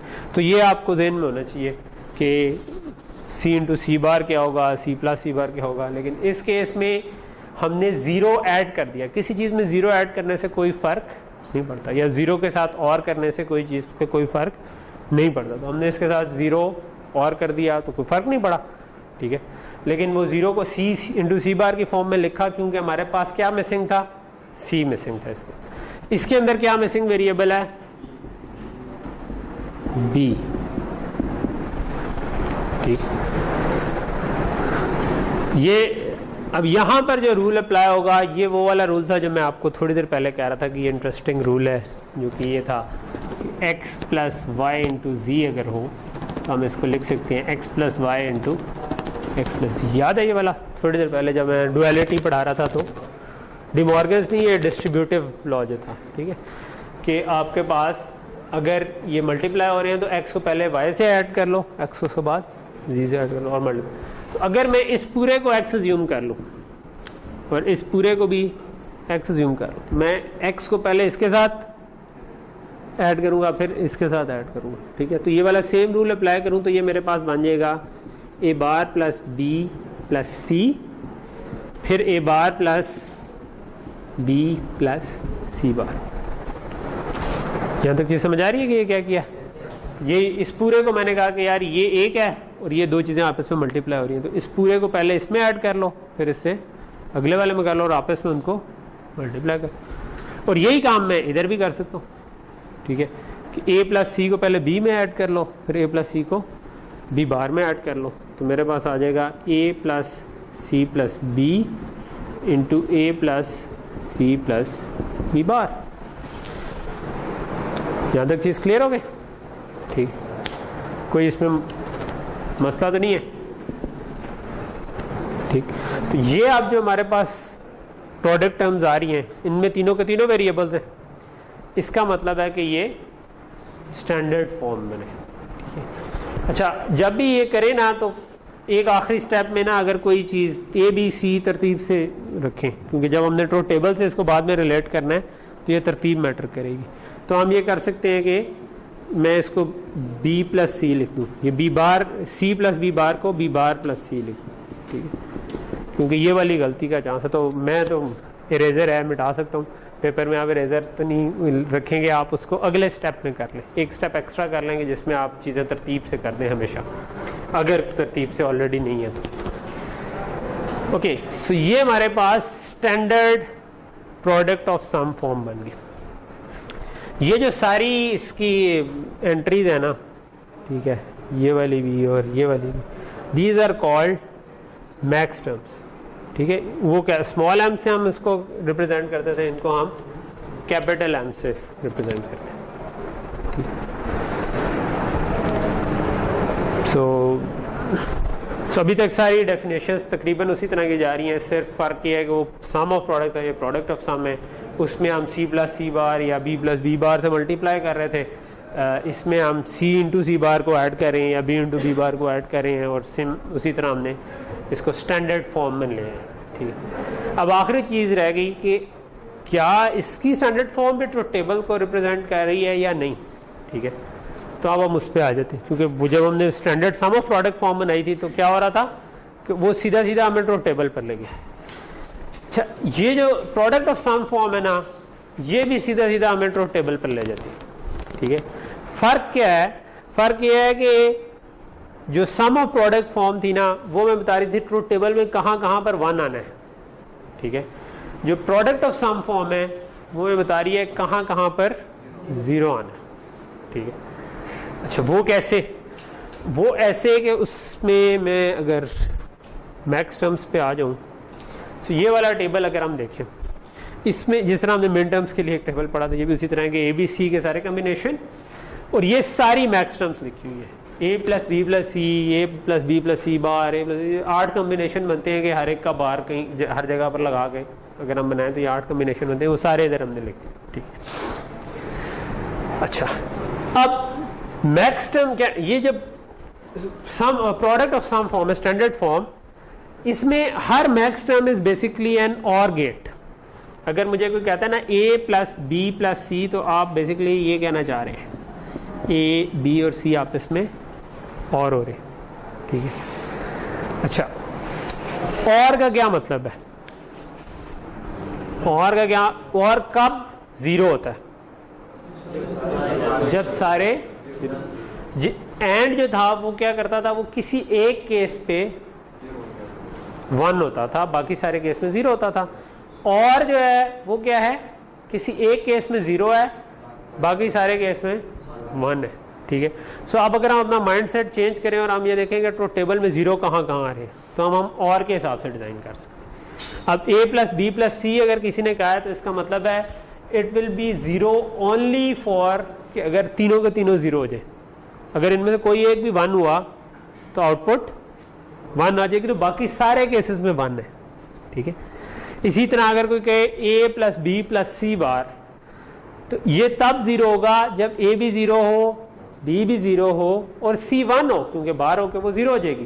ठीक है, तो ये 0 0 1 के केस में 0 होगा, बाकी सारे केसेस में ये 1 होगा। ठीक है, सो ये पॉइंट समझ आ रहा है ना कि जब आप और गेट के साथ से डिजाइन कर रहे हैं तो और किसी एक केस में 0 होगा, बाकी सारे केसेस में 1 होगा। तो सारी मैक्स टर्म्स जो हैं वो किसी एक जगह को रेफर कर रही हैं जहां पर वो 0 होती हैं, बाकी सारे केसेस में 1 होता है। तो जब कोई ऐसी मैक्स टर्म्स की प्रोडक्ट की बात कर रहा है, प्रोडक्ट का मतलब है कि ऐसी मैक्स टर्म्स के आगे आपने एक एंड गेट लगा दी। एक एंड गेट है जिसके पीछे आपके बहुत सारे और गेट्स लगे हुए। सो एंड गेट कब 1 होता है? जब सब के सब 1 हो। और कब 0 होता है? जब कोई एक भी 0 हो जाए। ठीक है, तो हम 0 के हिसाब से डिजाइन कर रहे हैं, तो हम कह रहे हैं कि चाहे ये वाली टर्म 0 हो जाए, या इससे अगली वाली टर्म 0 हो जाए, या उससे अगली वाली टर्म 0 हो जाए, आपकी आउटपुट 0 हो जाएगी। बाकी सारे केसेस में ये और गेट 1 आउटपुट कर रहे हैं, तो बाकी सारे केसेस में आउटपुट 1 ही रहेगी। तो मैक्स टर्म के हिसाब से हम डिजाइन कर रहे हैं, तो हम कह रहे हैं कि इन 4 केसेस पे आपको ट्रुथ टेबल में 0 मिलेगा, बाकी तमाम केसेस में 1 मिलेगा। ठीक है, तो अब ये उससे ऑपोजिट माइंडसेट है जब आप प्रोडक्ट ऑफ सम में जा रहे हैं। अब आप देख रहे हैं किन केसेस में मुझे 0 मिलना चाहिए, तो और गेट आपको ये क्या देता है कि सिर्फ एक केस में 0 होता है, बाकी सारे केसेस में। तो अगर आप बहुत सारे ऑर्स को आपस में एंड कर लें तो ये सिर्फ इन्हीं 4 केसेस में आपको 0 मिलेगा, क्योंकि ये वाले और गेट बाकी हर केस में 1 होंगे। ठीक है, और गेट एक केस में 0 हो रहा था ना, तो ये एक केस के लिए 0 हो रहा है, ये एक और केस के लिए 0 हो रहा है, ये एक और केस के लिए 0 हो रहा है, ये एक और केस के लिए 0 हो रहा है, और बाकी सारे केसेस में ये चारों को चारों 1 है। तो एंड की आउटपुट हमेशा 1 रहेगी, सिवाय अगर इन 4 केसेस में से कोई केस आ गया, इनमें से कोई भी आ गया तो एंड की आउटपुट 0 हो जाएगी, क्योंकि ये इनमें से इनका कोई ना कोई और 0 हो गया तो आउटपुट 0 बन गया। ठीक, सम ऑफ प्रोडक्ट में मिन टर्म थी, इस केस में मैक्स टर्म है। ठीक है, इसको हम कहते हैं मैक्स टर्म। ठीक है, वो मिन था, ये मैक्स है। ठीक है, मिनिमम मैक्सिमम से आप ध्यान में रखें। अच्छा, एक और चीज इसमें ध्यान में रखें कि वो जो उसकी जो पहली मिन टर्म थी ना, वो थी A bar B bar C बार। ठीक है, इसमें आपकी मिन टर्म क्या है? A plus B plus C। ठीक है, तो हम उस केस में हम बार को 0 ज्यूम कर रहे थे, इस केस में हम अब ये किसको कॉरेस्पॉन्ड कर रही है? 0 0 0 को। ठीक है। सो इसका मतलब है कि आप अगर डायरेक्ट आ रहा है कोई तो आप उसको 0 ज्यूम करें, और अगर बाहर आ रही है तो उसको 1, मतलब आपने अगर ये फाइंड आउट करना है कि किस जगह पर 1 देगी मैक्स टर्म, अगर a प्लस बी प्लस सी लिखा है कि किस जगह पर 0 देगी, ये 0 देगी अगर तीनों 0 होंगे, ठीक है। तो इसका मतलब है आपने बार को एज अ 1 अज्यूम करना है, बगैर बार को एज अ 0 अज्यूम करना है, ठीक है। तो ये अगर क्योंकि कोई बार नहीं आ रहा, ठीक है, तो इसका मतलब ये 0 0 को रिप्रेजेंट है। इसी तरह अगर लेट से a बार b c बार लिखा हुआ है, a bar plus b plus c बार लिखा हुआ है, इसका मतलब है दिस इज 1 0 1 वाली जगह पर 0 आएगा, बाकी 1 नहीं आएगा। तो ये आपके पास 1 0 1 वाली जगह पर 0 आ रहा है, बाकी सारी जगहों पर 1। ओके, सो जब आप मैक्स टर्म की फॉर्म में लिखते हैं ना, तब ये प्रोडक्ट है, ठीक है। यार हर 2 मिनट बाद एक बंदा उठ के चला जाता है, क्या चक्कर है? कभी एक जा रहा है, कभी दूसरा जा रहा है। हाँ बोले, बता रहे थे कुछ, गर्मी है इस वजह से जा रहे हैं। तो बाहर बड़ी बर्फबारी थोड़ी हो रही है, बाहर भी यही गर्मी है जो इधर। ओके, सो मिन टर्म्स में हम समेशन कर रहे थे, ठीक है। मैक्स टर्म में मल्टीप्लीकेशन है। अगर मैं इसी को लिखना चाहूं तो ये कौन सी मैक्स टर्म है मुझे बताएं। m क्या है? ये a bar plus b plus C. Bar को क्या समझना है? बातें नहीं यार, बातें नहीं, ठीक है। Don't make me angry. मतलब आई वॉन्ट के क्लास में ठीक सा माहौल रहे, ठीक है। मैं किसी को बाहर निकालना हो मैं निकाल दूंगा, बट मैं आई वॉन्ट लाइक इट कि मैं किसी को उठा के बाहर करूं, ठीक है। बट बेहतर है कि क्लास अच्छे माहौल में चलती रहे, ठीक है। दूसरा सेक्शन बड़ा ठीक तरीके से जा रहा है। ये आप लोगों में कोई है कि हर थोड़ी देर बाद किसी को कोई तकलीफ हो रही है, ठीक है। So I know how to silence you out, ठीक है। सो वो मैं आपको चुप कराना हो मैं करा दूंगा, मुझे कोई मसला नहीं है, बाहर भेजना हो भेज दूंगा, but I don't want to, ठीक है। I want a friendly atmosphere, ठीक। So don't do it. Okay, so ये मल्टीप्लाई हो रही हैं, ये आपकी चार मैक्स टर्म्स है। सो ये कौन सी मैक्स टर्म है? m 1 0 0, बार को 1 अज्यूम करना है, दूसरे को 0, तो ये m 4 आ गई, ठीक है। ये मल्टीप्लाई हो रही है दूसरी से, ये क्या चीज है? 1 0 1 m 5, ठीक है। ये क्या चीज है? 1 1 1 0 0 0, ठीक है। 0 0 0 m 0, ठीक है। 0 1 0 m 2, ठीक है। अब मैंने प्लस नहीं लिखा, मैंने डॉट लिखा है क्योंकि ये मल्टीप्लाई हो रही है, ठीक है। मल्टीप्लिकेशन का एक साइन होता है ये वाला पाए की तरह का, ठीक है, कि आप जिस तरह समेशन साइन होता है ना, तो आप इसको ये भी लिख सकते हैं कि ये मल्टीप्लाई हो रही हैं m 0 2 4 5। कौन बोल रहा है यार? एक दफा समझ नहीं आई बात। 0 2 4 5, ठीक है। सो आप इस तरह भी लिख सकते हैं, ठीक है। क्वेश्चन है, आप मुझसे पूछे फ्रैंकली, ठीक है। क्वेश्चन आपको चाहे डम से डम क्वेश्चन हो, जस्ट आस्क, ठीक है। आई एम हियर कि मैं आपके क्वेश्चंस का जवाब दूं, ठीक है, लेकिन एक दूसरे से नहीं, मुझसे पूछे, ठीक। इसको हम इस तरह फॉर्म में भी लिख सकते हैं कि आप सिंपली मल्टीप्लिकेशन की फॉर्म में लिख दें कि m फ्ला इससे मल्टीप्लाई हो रही हैं, ये मल्टीप्लिकेशन का साइन डाल के भी लिख सकते हैं, और ये भी लिख सकते हैं कि 0 फॉर सेट दिस, ठीक है, कि आप वही वाली जो 7 6 3 2 थी वही आपने कह दिया कि ये इस सेट के लिए 0 है। यानी कि मैं अगर इसका ये जो मैंने अभी बनाया है इसका अगर मैं ट्रूथ टेबल बनाऊंगा तो इसका क्या मतलब है? इसका मतलब है कि ये 0 0 0 के ऊपर 0 है, 0 0 1 के ऊपर क्योंकि 1 नहीं आ रहा तो उसमें 1 है, 0 1 0 2 आ रहा है उसके ऊपर 0 है, 0 1 1 3 नहीं आ रहा उस पे 1 है, ठीक है। 1 0 0 या मैं पूरा ही लिख सकता हूँ 1 0 1 1 1 0 और 1 1 1, तो 4 और 5 के ऊपर 0 आना चाहिए, बाकी केसेस में 1। तो जिन केसेस में जो केस इधर लिखे हुए हैं उधर 0 आना चाहिए, बाकी केसेस में 1 आना चाहिए, ठीक है। तो ये चीज समझ आ गई कि प्रोडक्ट ऑफ सम फॉर्म क्या है। Just like sum of product of sum में हम प्रोडक्ट्स ऑफ सम बना रहे होते हैं, मिसिंग वेरिएबल्स ख़त्म करते हैं बीच में से, तो सारे वेरिएबल जब आ जाएं तो स्टैंडर्ड फॉर्म आ जाती है। स्टैंडर्ड फॉर्म की हर एंट्री एक मैक्स टर्म होती है, यानी कि वो किसी एक ज़ीरो को रिप्रेजेंट कर रही है ट्रुथ टेबल के। जितने भी मैक्स टर्म्स हैं आप उन जगहों पर जीरो लगा दें ट्रुथ टेबल में, बाकी जगहों पर 1। सो अगर आपको ट्रुथ टेबल मैक्स टर्म्स की फॉर्म में भी कोई दे दे तब भी आपको समझ आ जाना चाहिए, मिन टर्म्स की फॉर्म में दे दे तब भी समझ आ जाना चाहिए। मैं अगर आपको पेपर में कह दूं कि भाई प्रोडक्ट ऑफ M 0 2 4 5, ठीक है, कैपिटल M डलाओ, तो आपको समझ आ जाना चाहिए कि भाई इसका ट्रुथ टेबल है कि 0 2 4 और 5 पर मैंने 0 रखना है, बाकी सारी जगहों पर 1 रखना है। लेकिन अगर मैं आपको बता दूं समेशन ऑफ स्मॉल m 0 2 4 5, तो आपने 0 2 4 और 5 पर 1 रखना है, बाकी जगहों पर 0 रखना है, ठीक। सो ये पॉइंट क्लियर हो गया। अच्छा, होता ये है कि बाज़ का कोई ऐसा ट्रुथ टेबल होता है जिसमें कम जीरोज हैं, ठीक है, तो वो हो सकता है कि उसको आप प्रोडक्ट ऑफ सम से सॉल्व करें तो ज़्यादा अच्छा हो, ठीक है। अगर उसमें कम वंस हैं तो हो सकता है उसको आप सम ऑफ प्रोडक्ट से करें। ये आपकी जजमेंट कॉल होगी, जब आप पेपर सॉल्व कर रहे होंगे आप देखेंगे कि यार देख के क्या लग रहा है कि ये सम ऑफ प्रोडक्ट फॉर्म में ले जाऊँ या प्रोडक्ट ऑफ सम फॉर्म में ले जाऊँ ट्रुथ टेबल बनाने के लिए, जिसमें आपको फिर कन्वीनियंट लगे उसमें ले जाए। ओके, इसकी भी एक एग्जांपल कर लेते हैं। फॉर एग्जांपल ये एग्जांपल कर लेते हैं, ये इंटरेस्टिंग है।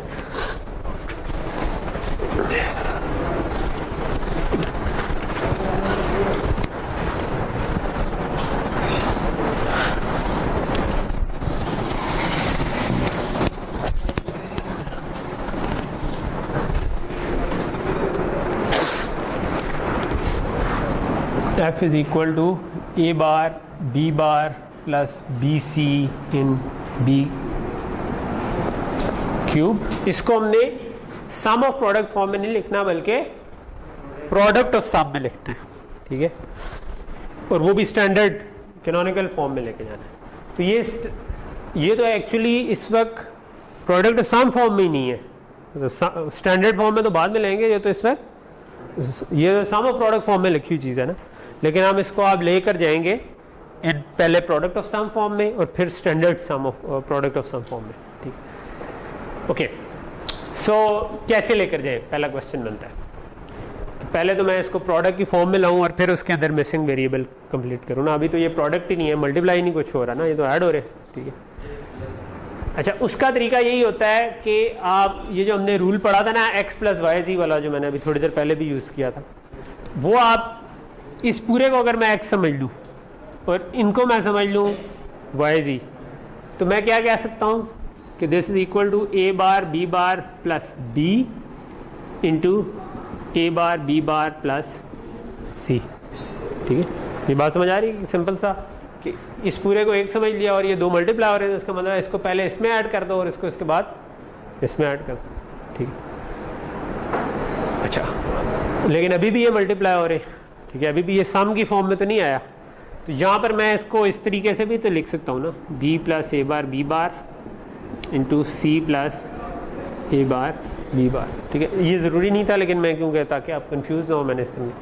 अब ये एक वेरिएबल है और ये 2 हैं, तो ये अगर मैं x ले लूँ और ये आपस में मल्टीप्लाई हो रहे हैं, ठीक है, तो मैं इसको कह सकता हूँ कि b plus a bar, b को पहले इसमें ऐड कर लूँ, b को बाद में इसमें ऐड, ठीक है।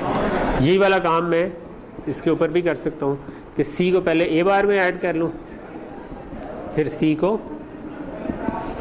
b बार में ऐड कर। सेम रूल है जो कि मैं अभी तक अप्लाई करता जा रहा हूँ, ठीक है। कोई इसमें कन्फ्यूजन नहीं है किसी को कि सिंपल वही वाला रूल x + y z वाला कि उसको एक्सपेंड करें, उसको यूज़ करते हुए मैंने इनको एक्सपेंड। b प्लस b बार क्या होगा, 1 होगा, और 1 से मल्टीप्लाई करके क्या आता है, वही चीज़ रहती है। तो इसको मैं फिर सिंपली उड़ा सकता हूँ यहाँ से, ठीक है। अब मेरे पास बाकी ये 3 चीज़ें रह गई, लेकिन इसके अंदर सारे वेरिएबल नहीं आ रहे, 2-2 वाले आ रहे, ठीक है। सो इसमें क्या मिसिंग है, c। सो मैं इसको a बार प्लस b लिख देता हूँ, साथ ही सीधा भी कर देता हूँ, ठीक है, प्लस c इंटू c बार, ठीक है, जो मिसिंग है, प्लस c इंटू c बार क्या होगा, 0, 0 कभी भी ऐड कर दें कोई फ़र्क नहीं है, इंटू इसके अंदर क्या मिसिंग है, मैं पहले सीधा कर दूं a बार प्लस c, इसमें क्या मिसिंग है b, और तीसरी क्या चीज़ थी, बी बार प्लस सी, इसमें क्या मिसिंग है, ए। ठीक है, यहाँ तक चीज़ क्लियर हो गई। अब मैं अगर इसको लिखना शुरू करूँ तो ये बनेगा ए बार प्लस बी प्लस सी इंटू, इस पूरे को ए कंज्यूम किया और पहले ये इसमें ऐड होगा फिर ये इसमें, ए bar plus B plus C बार, ठीक है, इंटू ए bar plus C plus B, इसको मैं बी प्लस सी लिख दूं, कंफ्यूजन तो नहीं होगी। ए bar plus C plus B था लेकिन मैं उसको ऑलरेडी खुद ही सीधा करके लिख रहा हूँ इस जगह, A bar plus C plus B bar. So मैं इसको A bar plus B bar plus C लिख रहा हूँ क्योंकि ताकि सीधा रहे, मैक्स टर्म हम सही निकाल सकें इसके। अगर ये ऑर्डर चेंज होगा तो, अगर आपने गलत ऑर्डर में लिखना लिख दे, लेकिन आखिरी स्टेप में इसको सीधा खुद कर लें, ठीक है, अगर आपको कंफ्यूजन इसमें लग रही है। इसको आप B bar plus C plus A था तो मैं इसको लिख देता हूँ A plus B bar plus C, B bar plus C plus A, B bar plus C plus A bar. So A bar plus B plus B bar plus C, B bar plus C plus A bar को मैंने सीधा करके लिख दिया, ठीक है। तो ये अब मेरे पास standard product of sum form आ गई, ठीक है। और इसको अब मैं लिख सकता हूँ जो भी मेरी मैक्स टर्म्स बनती हैं कि ये मल्टीप्लिकेशन ऑफ, चलो मैं ये लिख देता हूँ 0 फॉर सेट, यूँ भी लिख सकते थे ना कि 0 फॉर सेट और आगे बता दें, ठीक है। इसमें कोई रिपीट हो रहा हो तो उसको भी कैंसिल कर सकते हैं क्योंकि हमने ये चीज़ भी पढ़ी हुई है कि x into X is equal to X, ठीक है, वो हम अभी कैंसिल करते हैं, ठीक है। ये क्या चीज़ बनेगी,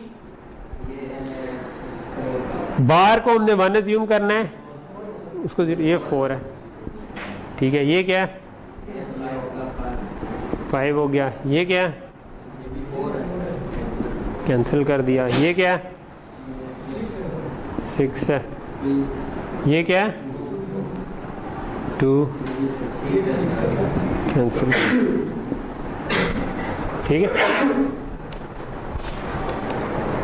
2 4 5 6 यही आ रहा है, ओके। तो इसका मतलब है कि हम ठीक समझ गए, ओके। सो यहाँ तक हमारे sum of product form, product of sum form, ये पहले आया हुआ था ना, A bar plus B bar plus ये, जी जी ये क्योंकि ये आया हुआ था लास्ट वाला, नहीं सी बार इसलिए नहीं है, ये असल में था A bar plus C plus B bar, ठीक है। तो वो मैंने उसको सीधा करके लिखा था इस वजह से, ठीक। तो ये आपका जो ये कटा था इसकी वजह से, ये कटा है इसकी वजह से, हाँ मैंने भी यही किया तो आप भी कर दें,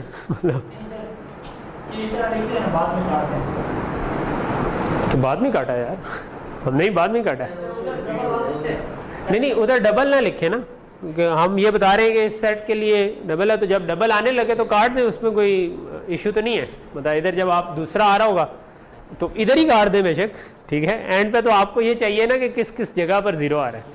तो ये इंफॉर्मेशन आपको क्या बता रही है, ये बता रही है कि अगर इसका ट्रू टेबल बनाना है तो 2 6 5 और 4 पर 0 आएगा, बाकी सारी जगहों पर 1 आएगा, ठीक है। तो ये असल में तो हमने इस इंफॉर्मेशन तक पहुंचना है जिसके लिए हम ये पूरा सॉल्व करें, ठीक है। सो यहाँ तक चीज़ क्लियर हो गई, हाँ। बस चाहिए आपको, गाड़ी नहीं है आपके पास। अभी ये हर क्लास में ये वाला चीज़ ठीक नहीं है, पिछली क्लास में भी यही हुआ था, 10 मिनट पहले ही बस हो जाती है। सो अपना जो वो हाजमा है उसको थोड़ा सा इम्प्रूव करें, और अगर आपकी वीकनेस है कि आप जल्दी दिमाग फुल हो जाता है, तो गर्मी क्यों यार, गर्मी ये तो कोई गर्मी नहीं, ठीक है। आजकल तो मौसम बड़ा अच्छा हो गया, ठीक है, क्या मर्द बने मर्द, ठीक है। ओके, मजाक कह रहा हूँ। ठीक है। मैं भी गर्मी में ही खड़ा हूँ, आप भी गर्मी में खड़े हैं, इससे इतना नहीं है। बस ख़त्म ही हो रहा है, जस्ट 5 मिनट रह गए, फिर हम अटेंडेंस ले लेंगे। लेकिन ये मुझे कहने का मकसद है कि नेक्स्ट क्लास में मुझे कोई ना कहिए, ठीक है। 2 क्लासेस लगातार हो गई हैं, तो आई डोंट वांट दिस कि यार क्लास में मुझे 10 मिनट पहले एक बंदा कह दे कि जी सर बस होगी। ओके जी, जी ज़रूरी है। अगर आपने इंजीनियर बनना है तो इसके लिए ज़रूरी है, अगर किसी और फील्ड में जाना है तो आई डोंट माइंड, ठीक है। मतलब मैंने कंटेंट कवर करना है ना, उसका एक कोर्स प्लान है, हर वीक में कितना कितना कवर करना है, ठीक है। तो आई डोंट वांट कि वो वीडियोस भी अपलोड हो जाएंगी, अगर आपको कुछ ऐसा नहीं समझ आया हुआ तो आप उसको वहाँ से कवर अप कर सकते हैं। बट मतलब कोई बहुत ज़्यादा नहीं हम कर रहे, 2 तो टॉपिक पढ़े हैं, प्रोडक्ट ऑफ सम, उसमें भी आप 10 मिनट तो बाहर थे बीच में, ठीक है, ठीक है। तो मैं नोट कर रहा हूँ कौन कौन बाहर जा रहा है, ये ना समझेंगे मैं नोट नहीं कर रहा, ठीक है। ओके, चले एक छोटा सा आपसे पूछता हूँ क्वेश्चन, ठीक है। लेट्स से कि मुझे product sum of product form में गिवन है कि summation m of 0 2 3 5 and 7 in b cube, ठीक है। I want product of sum form, यानी मल्टीप्लीकेशन ऑफ कैपिटल M इसी सर्किट की प्रोडक्ट ऑफ सम फॉर्म कैसे निकाल सकता हूँ, ये आप बताएं जी। नहीं, इन पे तो वो 1 है, ये वाला सर्किट तो बता रहा है कि इन पे ये 1 है। मैं तो इस सर्किट की प्रोडक्ट ऑफ सम फॉर्म कह रहा हूँ, इन पे मैं 0 नहीं करना चाह रहा। सर्किट वही हो, सेम सर्किट की प्रोडक्ट ऑफ सम फॉर्म भी बन सकती है, सम ऑफ प्रोडक्ट फॉर्म भी बन सकती है ना। हाँ,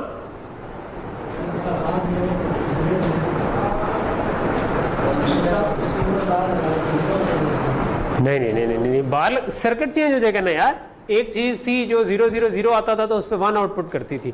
अगर मैं कह दूं कि यहां पर भी 0 लिख दूं तो इसका मतलब है कि ये अब 0 0 0 पर 0 आउटपुट करेगी। मैं ये नहीं चाह रहा, मैं तो चाह रहा हूं कि सर्किट सेम रहे। मैं चाह रहा हूं कि उसकी सम ऑफ प्रोडक्ट फॉर्म मुझे स्टैंडर्ड गिवन है, मुझे प्रोडक्ट ऑफ सम फॉर्म बता दे। सेम कैसे रह सकती है, स्मॉल m है, ये कैपिटल M है, तो फर्क है ना। प्रोडक्ट ऑफ सम सेम कैसे रह सकती,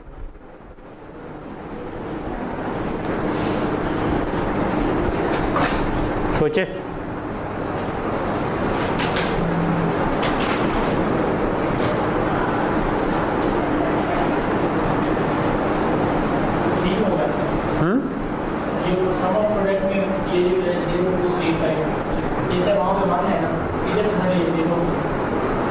इधर इन्हीं को 0 कर दूंगा तो फिर तो चेंज हो गया ना। मैं तो टेबल को चेंज नहीं करना चाहता, मैं तो चाह रहा हूं कि सेम सर्किट की प्रोडक्ट ऑफ सम फॉर्म क्या होगा।